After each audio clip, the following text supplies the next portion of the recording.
Hello everyone, you're on the channel Who Created It and How. Today, we're diving into a topic that touches every single one of us, healing. Not just the physical kind, but the deep emotional and psychological healing that shapes who we become. We often see stories of triumph and success, but we rarely get a behind-the-scenes look at the messy, complicated, and ultimately beautiful process of putting ourselves back together after being broken. How do people learn to heal from trauma, loss, and profound disappointment? What does that journey actually look like? Let's start by understanding what healing really is. It's not about forgetting what happened. It's not about pretending the pain wasn't real. True healing is about integrating our experiences, no matter how painful, into the fabric of our lives in a way that no longer controls us. It's about finding a way to carry the story without letting the story carry you. It's a process of reclamation, reclaiming your peace, your power, and your future. But this isn't an overnight fix.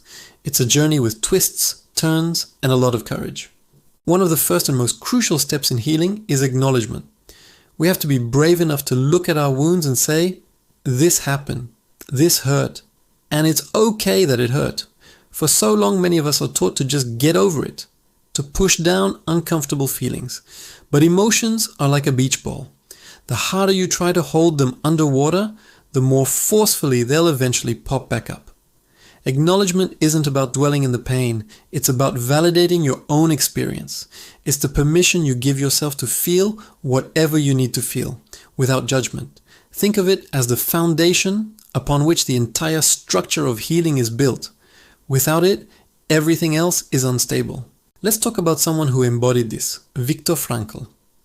A psychiatrist and Holocaust survivor, Frankl lost his family and endured unimaginable horrors in concentration camps. Instead of being completely consumed by despair, he began to observe the people around him. He noticed that the prisoners who found a sense of purpose, even something as small as wanting to see a loved one again, or a desire to finish a piece of work, had a better chance of survival. After he was liberated, he didn't suppress his trauma. He acknowledged it, studied it, and from it developed a whole new school of psychotherapy called logotherapy. His central idea, that our primary drive in life is not pleasure, but the discovery and pursuit of what we personally find meaningful. He taught us that even in the most absurd, painful, and dispiriting of circumstances, we can find a reason to live. His healing wasn't about erasing the past, but about using it to build a purposeful future. He learned to heal by finding meaning in his suffering. This brings us to the next vital component, connection. We are social creatures. When we are hurt, our instinct might be to withdraw, to isolate ourselves because we feel no one could possibly understand. But healing rarely happens in a vacuum. It happens in safe, supportive relationships. This could be with a therapist, a trusted friend, a family member, or a support group. Brené Brown, a researcher who has spent decades studying vulnerability and shame, says that shame cannot survive being spoken. When we share our story with someone who responds with empathy and understanding, the shame and pain begin to lose their power over us. It's like letting light into a dark room. The darkness can't coexist with the light. Sharing our vulnerability isn't a sign of weakness. It's one of the bravest things we can do. It's a declaration that we are worthy of help and connection, no matter what we've been through. Think of it this way. A single stick is easily broken, but a bundle of sticks is strong. Connection bundles us together, making us more resilient. Now, let's look at the story of Malala Yousafzai. After being targeted and shot for advocating for girls' education, she faced immense physical and emotional trauma. She could have retreated from the world, and no one would have blamed her. But she didn't. She and her family leaned on each other and a global community of supporters. She shared her story with the world, not as a victim, but as an advocate. Her connection to a cause greater than herself, and her connection to the millions of people who supported her, became a powerful engine for her healing. She transformed her personal pain into a global movement. Her healing wasn't just for herself. It was an act of service, fueled by profound human connection. She found strength not in isolation, but in solidarity. Another crucial part of the healing journey is self-compassion. This one can be really tough. Often, we are our own harshest critics. We blame ourselves, we tell ourselves we should be over it by now, or we minimize our own pain. Dr. Kristin Neff, a leading researcher on self-compassion, breaks it down into 3 elements: self-kindness, common humanity, and mindfulness. Self-kindness is about treating ourselves with the same care and understanding we would offer a good friend. Common humanity is recognizing that suffering and personal imperfection are part of the shared human experience. We are not alone in our struggles. And mindfulness is about observing our negative thoughts and emotions without judgment, not over-identifying with them. It's about saying, I am feeling pain, instead of I am pain. Learning to be a friend to yourself, especially when you're hurting, is a revolutionary act.